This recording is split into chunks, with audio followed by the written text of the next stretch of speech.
ओम श्री परमात्मने नमः।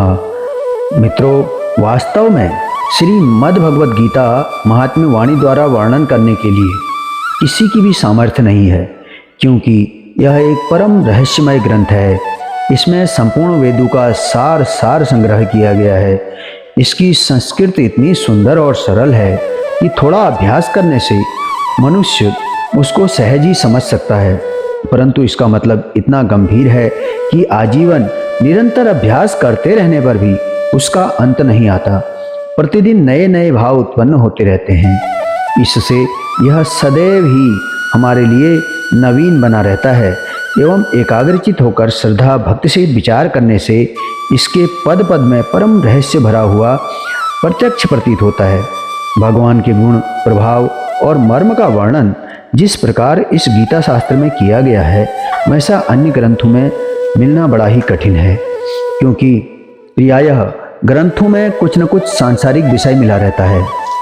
भगवान ने श्रीमद् भगवद गीता रूप का ऐसा अनुपमेय शास्त्र कहा है कि जिसमें एक भी शब्द सदुपदेश से खाली नहीं है। श्री वेदव्यास जी ने महाभारत में गीता जी का वर्णन करने के उपरांत कहा है, गीता सुगीता कर्तव्या किमन्यः शास्त्र विस्तरेह या स्वयं पद्मनाभस्य मुख पद्मनाद्विनी श्रुता।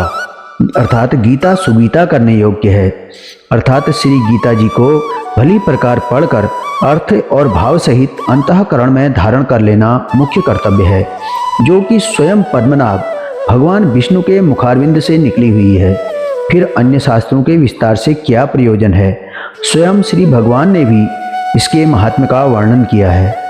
इस गीता शास्त्र में मनुष्य मात्र का अधिकार है, चाहे वह किसी भी वर्ण आश्रम में स्थित हो, परंतु भगवान में श्रद्धालु और भक्ति युक्त अवश्य होना चाहिए, क्योंकि भगवान ने अपने भक्तों में ही इसका प्रचार करने के लिए आज्ञा दी है।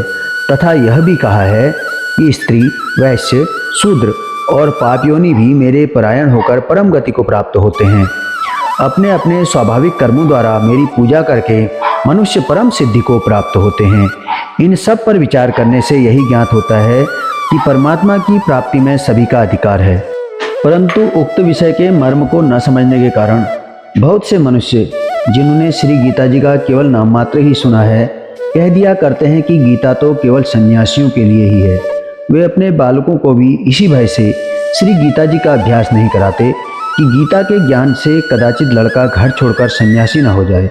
किंतु उनको विचार करना चाहिए कि मोह के कारण छात्र धर्म से विमुख होकर भिक्षा के अन्न से निर्वाह करने के लिए तैयार हुए अर्जुन ने जिस परम रहस्यमय गीता के उपदेश से आजीवन गृहस्थ में रहकर अपने कर्तव्य का पालन किया, उस गीता शास्त्र का यह उल्टा परिणाम किस प्रकार हो सकता है?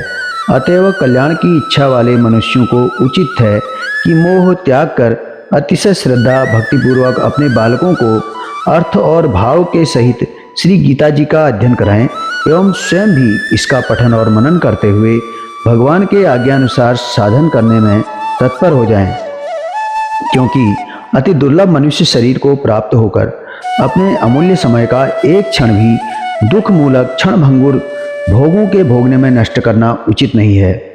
श्री गीता जी में भगवान ने अपनी प्राप्ति के लिए मुख्य दो मार्ग बतलाए हैं, एक सांख्य योग और दूसरा कर्म योग। उसमें संपूर्ण पदार्थ मृग तृष्णा के जल की भांति अथवा स्वप्न की सृष्टि के सदृश मायामय होने से माया के कार्य रूप संपूर्ण गुण ही गुणों में बरतते हैं। ऐसे समझकर मन, इंद्रियों और शरीर द्वारा होने वाले संपूर्ण कर्मों के कर्तापन के अभिमान से रहित होना तथा सर्वव्यापी सच्चिदानंद घन परमात्मा के स्वरूप में एकाकी भाव से नित्य स्थित रहते हुए एक सच्चिदानंद घन वासुदेव के सिवाय अन्य किसी के भी होने पने का भाव न रहना, यह तो सांख्य योग का साधन है।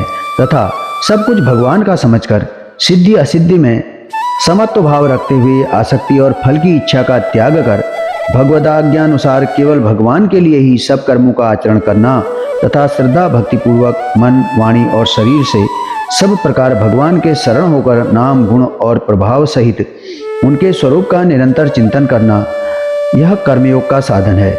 उक्त दोनों साधनों का परिणाम एक होने के कारण वे वास्तव में अभिन्न माने गए हैं, परंतु साधन काल में अधिकारी भेद से दोनों का भेद होने के कारण दोनों मार्ग भिन्न भिन्न बतलाए गए हैं। इसलिए एक पुरुष दोनों मार्गों द्वारा एक काल में नहीं चल सकता।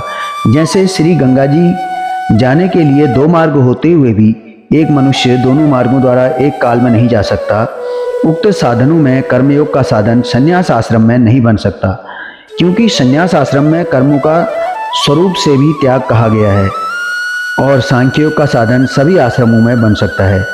यदि कहो कि सांख्ययोग को भगवान ने संन्यास के नाम से कहा है, इसलिए उसका संन्यास आश्रम में ही अधिकार है, गृहस्थ में नहीं, तो यह कहना ठीक नहीं है, क्योंकि दूसरे अध्याय में श्लोक 11 से 30 तक जो सांख्य निष्ठा का उपदेश किया गया है, उसके अनुसार भी भगवान ने जगह जगह अर्जुन को युद्ध करने की योग्यता दिखाई है। यदि गृहस्थ में सांख्य योग का अधिकार ही नहीं होता तो भगवान का इस प्रकार कहना कैसे बन सकता है। हाँ, इतनी विशेषता अवश्य है कि सांख्य मार्ग का अधिकारी देहाभिमान से रहित होना चाहिए, क्योंकि जब तक शरीर में अहम भाव रहता है तब तक सांख्य योग का साधन भली प्रकार समझ में नहीं आता। इसी से भगवान ने सांख्य योग को कठिन बतलाया है तथा साधन में सुगम होने के कारण अर्जुन के प्रति जगह जगह कहा है कि तू निरंतर मेरा चिंतन करता हुआ कर्मयोग का आचरण कर।